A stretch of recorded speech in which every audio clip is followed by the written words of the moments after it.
आशिक चोर फकीर खुदा तो मंगदे गुप हनेरा, एक लुटावे एक लुटे एक आखे सब कुछ तेरा। बिस्मिल्लाहिर्रहमानिर्रहीम। अस्सलाम वालेकुम। मेरा नाम है मोहम्मद असद सलीम। आज मैं जिस शख्सियत से आपकी मुलाकात करवाने जा रहा हूँ, ये सूफी भी हैं, मुसन्निफ भी हैं, इन्होंने अदाकारी के जौहर भी दिखाए हैं और इनके कई रंग हैं। अगर इनकी बात की जाए तो दौरे हाजिर के सूफी को जब कोई देखता है तो उसको ऐसा महसूस होता है जैसे कोई किताबी किरदार जिंदा होकर उनके सामने आ गया हो। नूरानी चेहरा, काली जुल्फें, लंबी लंबी सफ़ेद दाढ़ी और हाथों की तमाम उंगलियों में अंगूठियाँ। जी हाँ, मैं बात कर रहा हूँ काजल कोठे वाले बाबा जी, पिया रंग काले वाले बाबा जी, बाबा मोहम्मद याह्या खान की। बाबा जी बहुत शुक्रिया, आज आपने हमें वक्त दिया। बाबा जी मेरा पहला सवाल ये है कि रूहानियत क्या है और रूहानियत को पाने के लिए पहली मंजिल या पहली सीढ़ी उसकी क्या है? बिस्मिल्लाहिर्रहमानिर्रहीम। मुझे बेहद खुशी हुई आप तशरीफ़ लाए और इस फील्ड में आप नौवाद भी हैं और मुझे अच्छा लगता है कि एक ज़माने में मैं भी ऐसा ही था। मैं भी इंटरव्यू करने के लिए बड़े बड़े लोगों के पास जाता था। उम्र मेरी छोटी थी और वो मुझे देख के ये समझते थे कि ये बच्चा क्या करेगा क्या, लेकिन जब मैं सवाल जवाब शुरू होते थे तो वो बड़ी मोहब्बत करते थे और बड़ी तवज्जो से मेरी बात को सुनते थे और जवाब देते थे। आप तशरीफ़ लाए हैं, नौवार्द हैं आप और नौखेज़ भी हैं और नौ आमोज़ भी हैं। तो मेरी दुआ है कि अल्लाह सुब्हानहू तआला आपके लिए रिज़्क़ के दरवाज़े भी खोले और इज़्ज़त व मंज़लत के दरवाज़े भी खोले और जिस मकसद में आप तशरीफ़ लाए हैं उस मकसद में भी आप कामयाब हों। बस मेरी दुआ है कि अल्लाह ताला आपके लिए बेहतरी के फ़ैसले फरमाए। एनीवे, आपने सवाल फरमाया कि रूहानियत के बारे में कुछ आपने बात फरमाई है। मैं आपकी खिदमत में अर्ज़ करूँ कि जो भी ज़ी हिस्स पैदा हुआ है, अल्लाह सुब्हानहू तआला ने जिसको जन्म दे के इस दुनिया में भेजा है, जिसको अपना खलीफा मुकर्रर करके इस अर्ज़ पे भेजा है, रूहानियत उसको दे के भेजा है। अब रूहानियत बिल्कुल ऐसा ही है जैसे हमारे यहाँ दानिश है, हमारी अक़ल है, हमारा फ़हम है, हमारा इदराक है, हमारा ज़र्फ़ है, हमारी समझ है, हमारी बूझ है। लेकिन ज्यों-ज्यों सारी चीज़ें बच्चे में तो नहीं होती। ज्यों-ज्यों बच्चा ग्रो अप करता है, ज्यों-ज्यों बच्चा कदम ब कदम आगे बढ़ता है, तो उसकी ये सलाहियतें उसके अंदर उजागर होती हैं। कभी इधर से निकलती है, कभी इधर से निकलती है। उसका शऊर बेदार होना शुरू होता है, उसका फ़हम काम करना शुरू होता है, उसकी अक़ल बालिदा होती है और उसकी समझ जो है वो भी आहिस्ता-आहिस्ता होती है। बैन ही इसी तरह अल्लाह सुब्हानहू तआला ने हर इंसान को जो इस दुनिया में आया है, उसको रूहानियत दी है। रूहानियत तो जान की तरह है, रूह की तरह है। जैसे हर पैदा होने वाले में रूह है, उसके अंदर जान है, इसी तरह रूहानियत भी उसके साथ मौजूद है। और फरमाया गया कि अल्लाह सुब्हानहू तआला ने इंसान को अक़ल सलीम पे पैदा फरमाया। बहुत खूबसूरत बात है ये कि अक़ल सलीम क्या होती है? अक़ल सलीम ये होती है कि हर वो बात, हर वो फ़िक्र, हर वो सोच, हर वो जज़्बा जिसमें सलामती हवैदा हो, उसको सलामती और सलीम कहा जाता है। सोबत सलीम, अक़ल सलीम।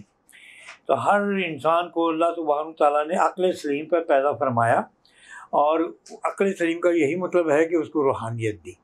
रूहानियत क्या है? रूहानियत है रूह से। और रूह क्या है? रूह जो है वो अल्लाह पाक का अमर है। जब इंसान को अल्लाह सुब्हानहू तआला पैदा फरमाते हैं तो उसके अंदर अपनी रूह जो है उसको शामिल फरमाते हैं और यही एक चीज़ है कि जिस चीज़ को हम रूहानियत कहते हैं। तो रूहानियत हर शख्स के अंदर मौजूद है। बातिन को साफ करने के लिए क्या क्या करे इंसान?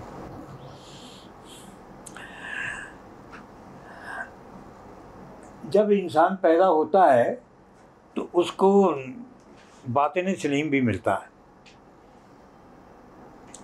जब हम किसी को कपड़ा देते हैं, भेजते हैं, किसी को बर्तन देते हैं, किसी को कोई जूता देते हैं, किसी को टोपी देते हैं, तो वो चीज़ साफ़ सुथरी होती, नहीं होती।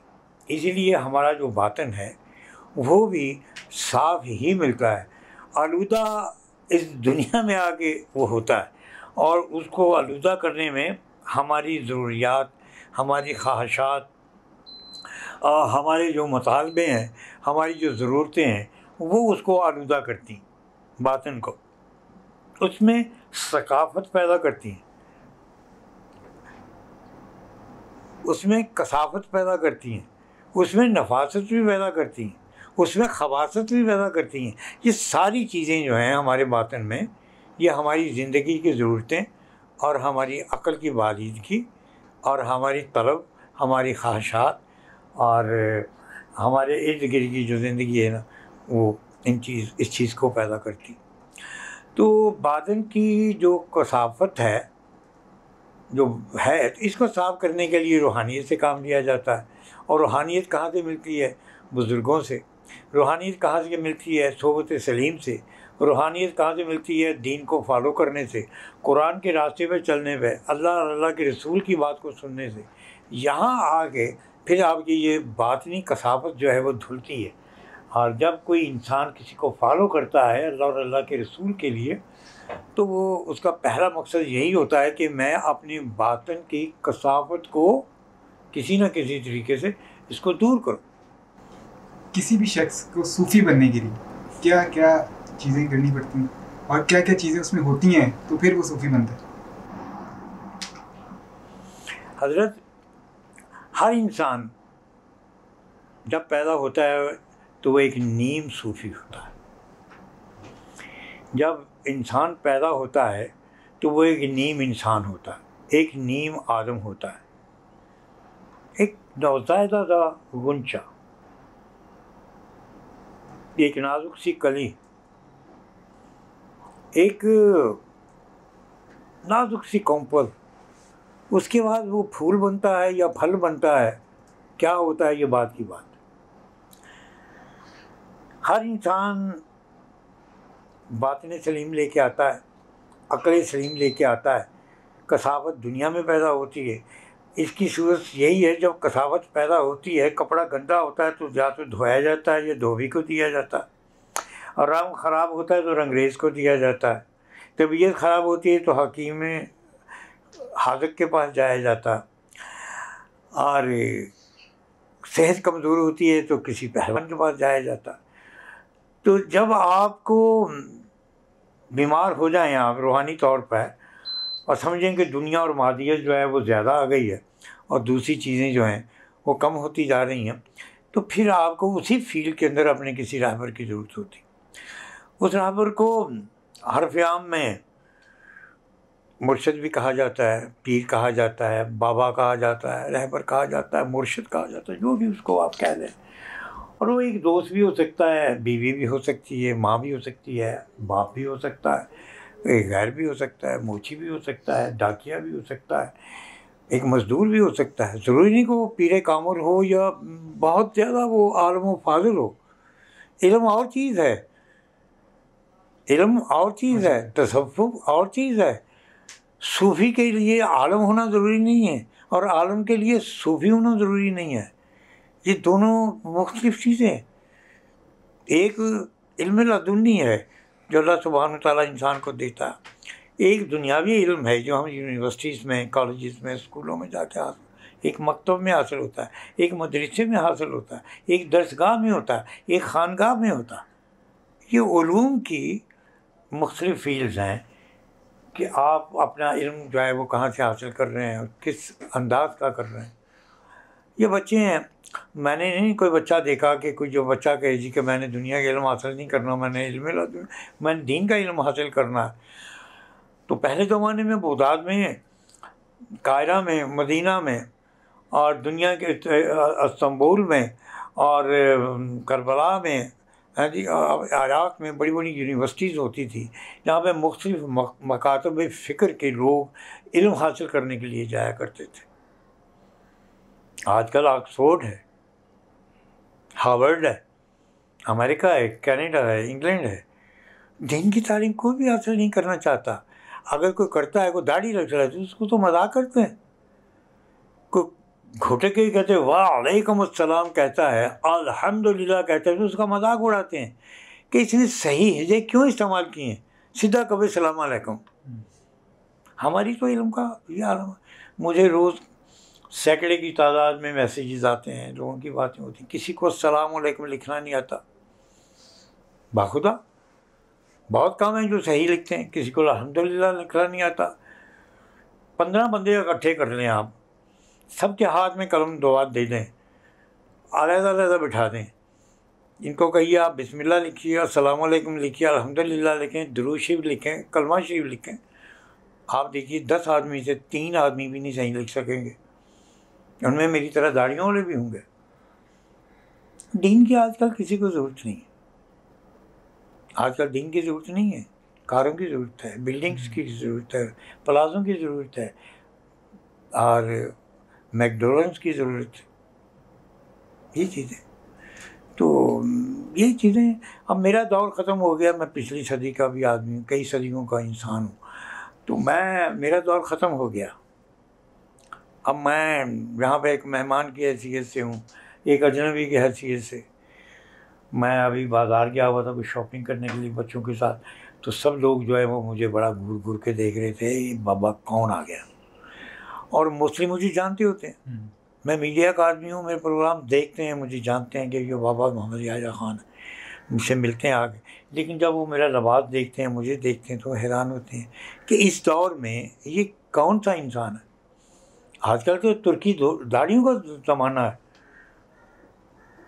हम सऊदी की दाढ़ी नहीं रखते, हम बगदाद की दाढ़ी नहीं रखते, इराक़ की नहीं रखते जी, हम अलजायर की दाढ़ी नहीं रखते, हम रखते हैं तुर्की की दाढ़ी, और एक एक्टर की हम नकल करते हैं जी। अजीब से ही हमारा हुलिया हो जाता है, पता लगता है कि ये तुर्की दाढ़ी है जी। अभी आपने बात की बड़ी बड़ी गाड़ियों की, महल्लात की, बहुत से लोगों के नज़दीक कामयाबी पैसा है, बहुत से लोगों के नज़दीक कामयाबी जो है वो बड़ी गाड़ी लेना, शोहरत हासिल कर लेना है। बाबा याह्या के नज़दीक कामयाबी क्या है? मेरे नज़दीक कामयाबी यह है कि आप तही दस्त हों, आपकी ज़रूरियात बहुत महदूद हों, आपके शब रोज़ दूसरों के साथ दूसरों के लिए हों, आपकी फ़िक्र, आपका अंदाज़, आपकी ज़िंदगी, आपका इल्म, आपके तजुर्बे, आपके मुशाहिदे, ये सब कुछ दूसरों के लिए हो। मैं बड़ी लंबी ज़िंदगी का, मुझे मालिक ने बहुत लंबी ज़िंदगी दिया, मैंने सदियों का मुसाफिर हूँ मैं, और मैं अभी तक मुसाफिर में हूँ, और मेरा सफ़र अभी तक ख़त्म नहीं हुआ। मैं दूसरों के लिए जीता हूँ। मेरे पास सुबह से लेकर शाम तक तांदा बंदा लेना है लोगों का। मैं सबसे मोहब्बत करता हूँ, सीने से लगाता हूँ, उनकी बात को सुनता हूँ। कभी किसी को नहीं कहता तू नमाज़ पढ़, कभी किसी को ये नहीं कहता तू कुरान पढ़, कभी किसी को ये नहीं कहता तू हज कर। मैं ये समझता हूँ ये चीज़ें बात की हैं। पहली बात क्या है कि आप सुस्त ना हो, एक बात। दूसरी बात यह है कि आप रिस्पॉन्सिबल हों, ज़िम्मेदार हों, एहसास ज़िम्मेदारी आपसे में कूट कूट के भरी हो। जब एहसास ज़िम्मेदारी कूट कूट के भरी होगी, फिर आपको पता होगा मेरी माँ है, मेरा एक बाप है, मेरा एक बहन है, मेरा एक खाना पीना है, मुझे रोज़ी कमानी है। जब ये एहसास होगा तो आप सोएंगे नहीं, आप टाइम पे जाएंगे काम पे। मेरे बच्चे हैं, मैंने उनको इंसान बनाना है, मुसलमान नहीं कहिए, इंसान, मुसलमान मत कहिए आप, ये एक अलग बात है। इंसान बनाना है, जब इंसान वो बन जाएगा तब वो मुसलमान भी बनेगा। और अगर आपने उसको पहले मुसलमान बना दिया तो तंग आ जाएगा देख, क्योंकि मुसलमानी जो है वो किसी और चीज़ का नाम है, वो और चीज़ का नाम है। तो ये चीज़ें बड़ी मस्त हैं कि आप में ज़िम्मेदारी आए, आप में सुस्ती ना हो, और आप में मुस्तकिल मिजाजी आए, कॉन्फिडेंस आए आप में। और चौथी चीज़ क्या, मंशियात के आदी ना हो, कोई नस्वार, कोई सिगरेट, कोई सूटेबाजी, जो शख्स इन चीज़ों में फंस गया वो तो गया दीन दुनिया से। मंशियात, दूसरा सुस्ती दूर करनी है, मंशियात के करीब नहीं है, सुस्ती और रिस्पॉन्सिबल बनना है, और चौथी मुस्तकिल मिजाज बनना है। जब ये 4 चीज़ें आप में आ जाएंगी, ये ऐन इस्लाम की चीज़ें हैं, ऐन हदीस की बात कर रहा हूँ आपसे मैं। जिस शख्स ने इसको फॉलो कर लिया, अब हम मुसलमानी कैसे सिखाते हैं, तूने नमाज़ पढ़नी है, ठीक, तूने रोज़े रखने हैं, और तूने अपना ये जो है गुट्टे से ऊपर करना है, तूने यहाँ से सफाई करनी है, तूने दाढ़ी यहाँ से तरशवानी है, तूने ये करना है, तूने वो करना है, तूने नाखून छोटे रखने। नहीं, ये बात नहीं है, ये बात नहीं है। ये करीने हैं ज़िंदगी के, सलीके हैं ज़िंदगी के। जब आप रिस्पॉन्सिबल हो जाएंगे, जब आप मुस्तकिल मिजाज हो जाएंगे, और जब आपके अंदर सुस्ती दूर हो जाएगी, तो आप, और जब आपके अंदर मंशियात का कोई ताल्लुक़ नहीं होगा, तो क्या होगा कि आपके अंदर ज़िंदगी आएगी और आप अपने आप को पहचानेंगे। भाई, मुर्शिद का भी आपने जिक्र किया, कहा जाता है कि मुर्शिद हमेशा साथ रहता है, तो बाबा यहिया का मुर्शिद कौन है? देखिए, मैं आपकी खिदमत, मेरा हर वो इंसान मुर्शिद है कि जिसके अंदर ये चीज़ें मौजूद हैं। मैं 4 सिलसिलों में बैठ हूँ। मैं सुन्नी घराने में पैदा हुआ, मैं अहले तशरीह में भी वैसे ही बैठता हूँ, मेरे दोस्तों में से, और हनफियों में भी बैठता हूँ, वहाबियों में भी बैठता हूँ, सुन्नियों में भी बैठता हूँ, सिखों में भी बैठता हूँ, यहूदियों में भी बैठता हूँ, हिंदुओं में भी बैठता हूँ। मेरे नज़दीक मज़हब एक ज़ाती चीज़ है, मेरे नज़दीक इंसानियत एक इज्तिमाई चीज़ है। मेरे दुनिया में मुसलमानों से कहीं ज़्यादा गैर मुस्लिम है, लेकिन मैं कभी किसी को नहीं कहता तू मेरे हाथ पे मुसलमान हो और कलमा पढ़। मैं सिर्फ उसको ये कहता हूँ कि अपने आप को पहचान ले, ठीक है। ये भी नहीं कहता कि तू एक खुदा को मान, मैं कहता हूँ 2 करोड़ खुदा और बना ले, सब कुछ कर ले तू, लेकिन किसी एक पे ईमान ज़रूर रख। एक औरत की एक ही बीवी हो सकती है, खामद हो सकता है, ठीक है। एक आदमी का एक घर हो सकता है। घर वो नहीं होता 10 होते हैं, 3 होते हैं, 6 होते हैं, वो नहीं। घर वो होता है जिसके अंदर आपको सुकून मिलता है, जिसमें आप इबादत करते हैं, जिसमें आप सोते हैं, जिसका छत आपकी रिज़्क़ हलाल की कमाई से बना होता है, बाकी सब प्रॉपर्टी से होती है, वो आपकी ऐसे डिज़ाइन है दूसरे। तो इस तरीके से मुर्शद जो है वो आप भी मेरे मुर्शद हैं।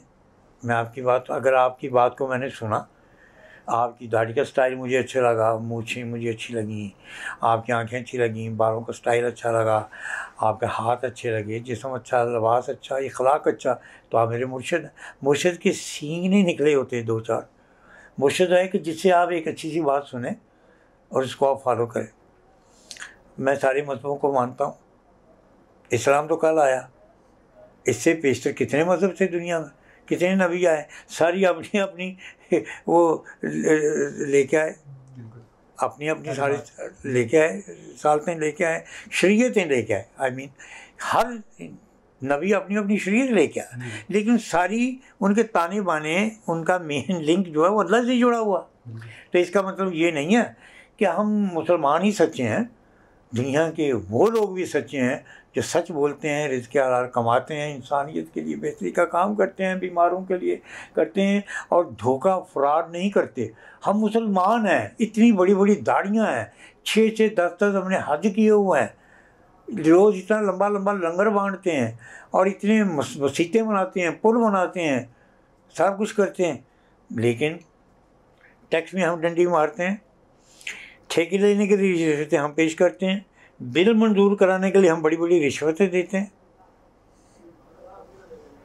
मैंने आम इंसानों को क्या, मैंने तो बड़े बड़े लोगों को देखा, सैयदों को देखा जो हस्बी नस्बी सैयद हैं, वो कहते हैं जी बैंक से काम करना ठीक है, सूद लेना ठीक है, कारोबार है, इसके बगैर नहीं चलता, तो आप कर सकते हैं ऐसा। अच्छा, कर सकते हैं, रिश्वत देना ठीक है। अरे मलिक रियाज भी कहता है जी कि मैं भी पहिए लगाता हूँ फाइलों में, है जी। तो वो कहता है जी मैं रिश्वत के बगैर, इसका मतलब आप अपने मुल्क का अंदाज़ा करें ये जो मुल्क ला इलाहा इल्लल्लाह मोहम्मद रसूलुल्लाह के नारे पर बना हो, पाकिस्तान का मतलब क्या, ला इलाहा इल्लल्लाह। और आज का पाकिस्तान क्या है? रिश्वत, सूद, करप्शन, अकरबा परवरी, जहालत, गंदगी, हाँ जी, और मुनाफकत, ये है आज का पाकिस्तान। मैं इसलिए ये बातें दुख से कह रहा हूँ कि मैंने पाकिस्तान अपने इन हाथों से बनाया। मैंने इन हाथों से पाकिस्तान के झंडे तैयार किए हैं, उनके डंडे तैयार किए हैं। मैं लहरा के, और मैं रात को जब घर आता था तो मेरी माँ मेरे गले में मालिश किया करती थी, कहती थी तेरी आवाज़ नहीं निकलती, की करता रहे हैं। तो मैं क्या नारे लगाता था, पाकिस्तान का मतलब क्या, ला इलाहा इल्लल्लाह, बना के रहेंगे पाकिस्तान, पाकिस्तान जिंदाबाद। तो मुझे हक पहुंचता है कि मैं आज ये बात कहूँ कि वो पाकिस्तान नहीं है जो हमने बनाया था। आप समझ गए मेरी बात? इसलिए मैं बूढ़ा हो गया हूँ। मेरा ये पाकिस्तान नहीं है। हुकूमतें खुद सूद लेती हैं, खुद देती हैं। कैसा बैंक फ्रॉड वाले करते हैं हाँ जी, सारे बैंकों ने सुनता करा के, हैं जी, खतने करा के सारे ने मुसलमान बन गए। बाहर लिखे थे इस्लामी बैंक। इसका मतलब क्या हुआ? ये सारे जगह है ना मुसलमान हो गए। ये फ्रॉड है, ये मुनाफकत है। सूद अपनी जगह पे वहीं पे ही है। मैंने 50 साल बाहर कारोबार किया, पाकिस्तान से बाहर। मैंने ज़िंदगी में कभी सूद नहीं दिया। वहाँ की माइशें सूद के ऊपर है। सूद के बगैर हम रह सकते हैं जिंदा। मैं पाकिस्तान में हूँ अल्हम्दुलिल्लाह, तो मैं कभी सूद नहीं देता बैंक को। मेरे सीधे सीधे अकाउंट होते हैं, मैं ना लेता हूँ ना देता हूँ, बात ख़त्म हो गई। मैं समझता हूँ कि पाकिस्तान कैसे हो गया कि अगर आप सूद की मईशत के ऊपर ज़िंदा हैं। मोटरवे बनाती हैं तो सूद लेते हैं, पुल बनाती हैं तो सूद लेते हैं, देते हैं और लेते हैं, स्कूल बनाते हैं, जो भी करते हैं यही काम होता है। तो ये फिर पाकिस्तान का मतलब ये तो नहीं हुआ ला इलाहा इल्लल्लाह। फिर तो पाकिस्तान का मतलब यह है सूद, रिश्वत, करप्शन, झूठ, मुनाफकत। पाकिस्तान का तो मतलब ये है। काला रंग आप बहुत शौक से पहनते हैं, और सूफिया की जो शायरी है उसमें भी काले रंग का बहुत जिक्र है। यार असल क्या है ही, असल में हकीकत यह है बेटा कि यही एक रंग है जो सच बोलता है। क्या जी? यही एक रंग है जो सच बोलता है, जो एक जैसा रहता है। क्या? जो एक जैसा रहता है। आपने काला रंग पहना, आप 10 साल तक इसे पहने रखिए, ना तो ये गंदा होगा और ना ही इसने सफ़ेद होना है।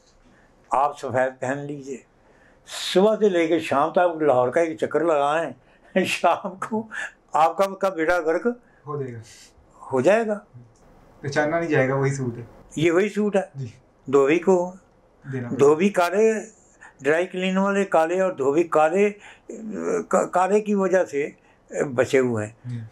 अगर काला रंग पहन लिया जाए, कोई धोबी के पास ना जाए और ना ही कोई ड्राई क्लीन के पास जाए। इसलिए कि ऐसी पानी चिट्टे और कड़कदार कपड़े पाने जिन्हें दिए निकली हुए पूरी पूरा सिलसिला। मेरी गल नहीं समझते तो वो तो ख़राब हो जाएंगे। साबुन वाले भी इसी वजह से कायम है। सफ़ेद रंग आज तक कोई एडवर्टाइजमेंट दिखाएं जिसमें काला रंग इस्तेमाल किया हो।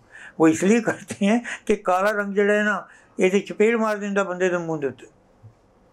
की ख्याल है तुहाडा? तो मेरी तो ज़िंदगी यही रंग है। बात आप समझें कि नहीं? तो मैं समझता हूँ कि जो काला रंग पहनता है उस पर जादू टूना नहीं होता, उसके ऊपर बद नज़री नहीं होती। लेकिन थोड़ी अखां मोटियां मोटियां ने, अगर आपने काला रंग ना पहना हो, हैं जी, तो इंटरव्यू दे के जाएंगे, शाम को आपकी आंखें आ जाएंगी, क्योंकि मुझे आपकी आंखें अच्छी लगी। आपके ऊपर 2 मिनट में आपकी आंखों में वो ख़राबी पैदा हो जाएगी। हैं जी, बात आप समझिए कि नहीं? तो काले रंग में बड़ा वो है कि ये दूसरे की बुराई भी, दूसरे की गुनाह भी, दूसरे की गलाजत भी, दूसरे का हसद भी और दूसरे की नफ़रत भी, ये भी चूस लेता है। क्या जी? आप काला रंग पहन दें, रात को बाहर निकल जाएं, जहाँ दिल चाहे चोरी डाका मारें, आपको दिखाई नहीं देंगे आप किसी को। है ना गालो मशूक न मिलन जाना में, हैं जी, काले कपड़े पा के जाओ जी। आप समझिए कि नहीं? तो मुझे काले कुत्ते, काला लिबास, काला गुलाब, काले पत्थर, काला रंग, काला दिल, काली सोच, जी ये चीज़ें मुझे बड़ी पसंद। मैं इन्हीं की वजह से बचा हुआ हूँ। काले दिल से क्या मुराद? काले दिल से ये मुराद है कि भाई काला होगा तो उसके अंदर नूर आएगा ना। अगर काला रंग ना हो तो नूर को आप कैसे साबित करेंगे, ये बताएं आप।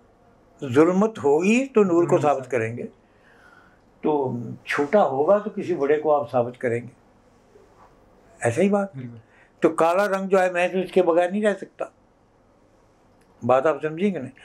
तो ये मेरे बच्चे हैं, मैं किसी को नहीं कहता तुम काला रंग पहनो, किसी के ऊपर ये पाबंदी नहीं है।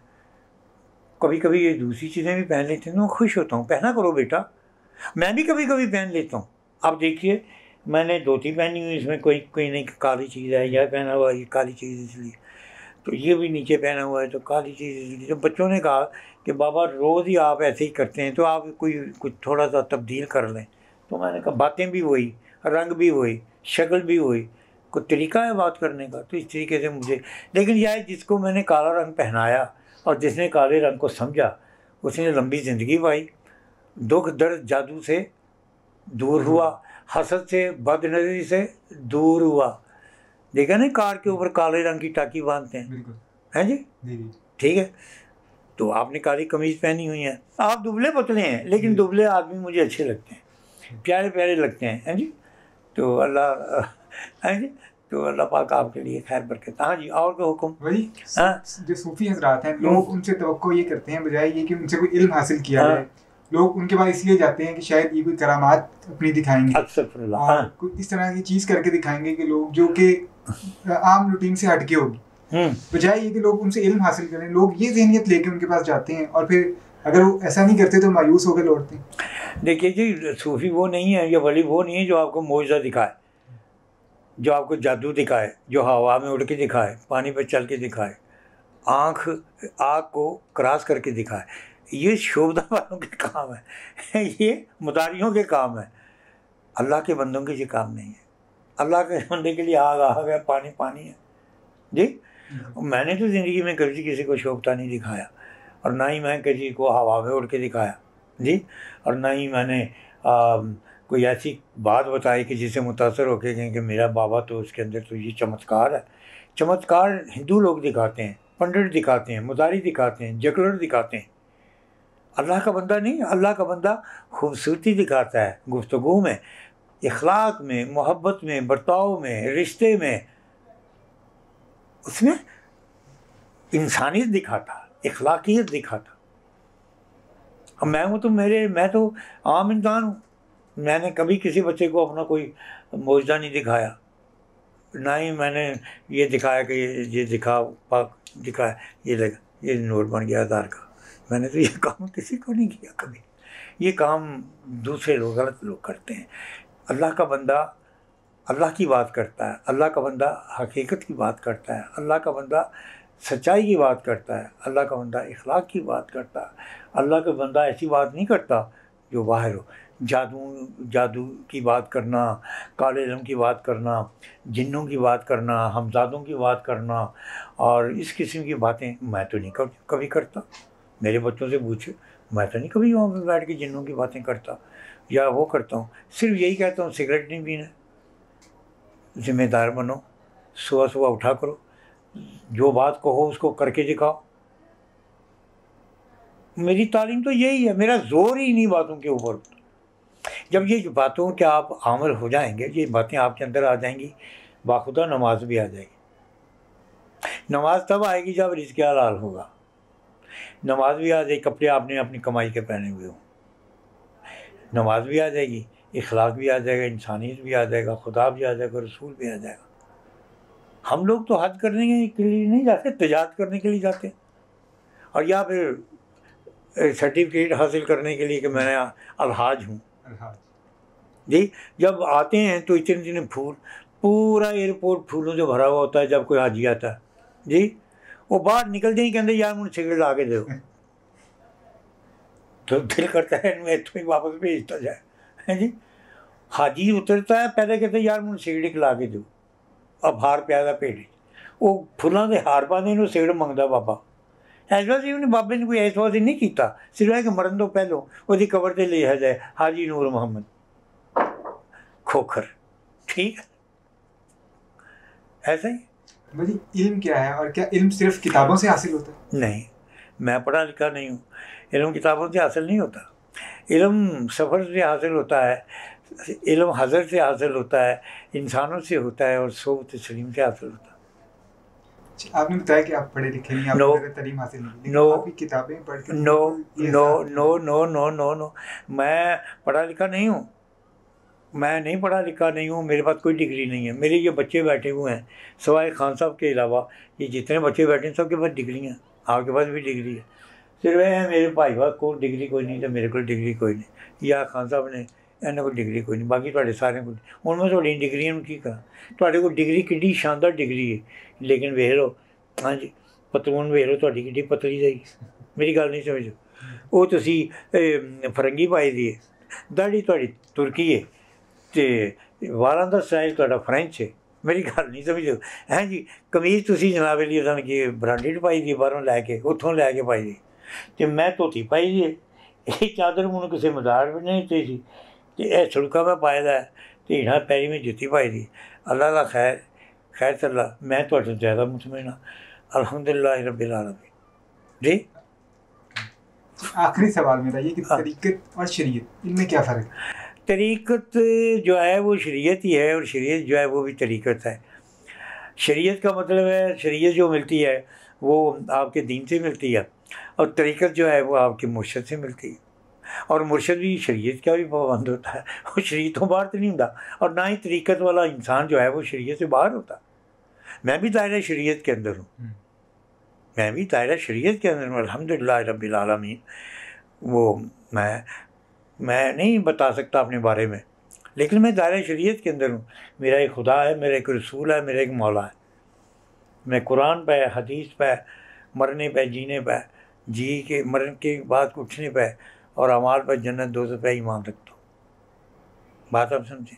लेकिन मैं ऐसी नमाज़ें नहीं पढ़ता जो दिखावे की है, ऐसी इबादत नहीं करता जो दिखावे की है। मेरा कोई काम दिखावे का नहीं है, मेरा कोई काम, मेरे हज़ारों टेलीविज़न के ऊपर प्रोग्राम है, मैंने सैकड़ों ड्रामे किए हैं पीटीवी के ऊपर, दुनिया भर के अंदर स्टेज किए हैं, फिल्में बनाई हैं, और मैंने जो भी काम किया है वो खुदा और रसूल का ही किया। मैं कहीं शराब पीता हुआ वो नज़र नहीं आऊँगा किसी ड्रामे में, स्मोकिंग करता हुआ नज़र नहीं आऊँगा। अगर मैं हूँ तो किसी में वारिस शाह हूँ, किसी में शाह हुसैन बना हुआ हूँ, किसी में बाबा बुल्ले का किरदार कर रहा हूँ। मैंने लाइफ में कभी मेकअप नहीं किया, कभी चेहरे पर पफिंग नहीं कराई। क्यों? इसलिए मैं कहता हूँ जो काम लेना मैं ओरिजिनल हूँ, मुझसे ओरिजिनल बात करूँ। मैं ना स्क्रिप्ट पढ़ता हूँ, ना मेरे हाथ में पर्ची होती है, ना मैं डायलॉग बोलता हूँ। मैंने कहा मुझे बता दो, मैं खुद ही बोल लूँगा, मेरी बात का तुम जवाब दे दो। मेरे आप पीटीवी पे ड्रामे देखें, मेरे आप दूसरे ड्रामे देखें, मैंने कहीं मेकअप नहीं किया, मैं ऐसा ही हूँ, ओरिजिनल हूँ। बात आप समझे। मेरे पास 2 सूट हैं पहनने के, एक पहनता हूँ, एक उतार देता हूँ। अपने कपड़े खुद धोता हूँ, सुखाता हूँ, इस्त्री नहीं करता, ठीक है। धोती पहनता हूँ, शूज़ नहीं पहनता, जुराबें नहीं पहनता, अंडरवियर नहीं पहनता हूँ। तो कुछ दिनों तक मैं बिल्कुल नंगा होने वाला हूँ। मैंने धोती तो पहन ली है, इसके बाद दूसरी स्टेज मेरी यही है कि दूसरे लोग जो है मेरे ऊपर कपड़ा डालते फिरेंगे, ठीक है जी। जी मेरे बच्चे। और बुल्ले शाह का आपने जिक्र किया, हाँ, बुल्ले शाह ने एक बहुत बड़ा मैसेज हमें दिया, लेकिन आपको नहीं लगता कि आजकल की जो यूथ है उसको वो घुंघरू तो याद रह गए, लेकिन वो उस घुंघरुओं के पीछे जो मैसेज था वो भूलते जा रहे हैं? यार बात एक और है, शुक्र करो घुंघरू तो याद रह गए जी, घुंघरू तो याद रह गए। हत्ता कि आपको क्या मैं बताऊं कि घुंघरुओं की जो छन छन है वो अल्लाह का जिक्र ही है। कोई भी साज, जो भी दुनिया में साज है वो अल्लाह हू कहता है। क्या कहा? अल्लाह हू कहता है। कोई भी साज जो दुनिया में है, हम नहीं समझते, हम नहीं जानते। घुंघरू को याद रखना ज़रूरी है, जो मैसेज है उसको छोड़ दें आप। क्या जी हैं जी, ये जो छन छन है ना जी, यही तन तन है, यही तुन तुन है, यही गुनगुन है। तो ये घुंघरू याद आ गए हैं जी, ठीक है। मुझे आई न जग से लाज, मैं इतनी ज़ोर से नाची आज कि घुंघरू टूट गए। बहुत शुक्रिया। अल्लाह आपको सलाम, अल्लाह आपको खुश रखे।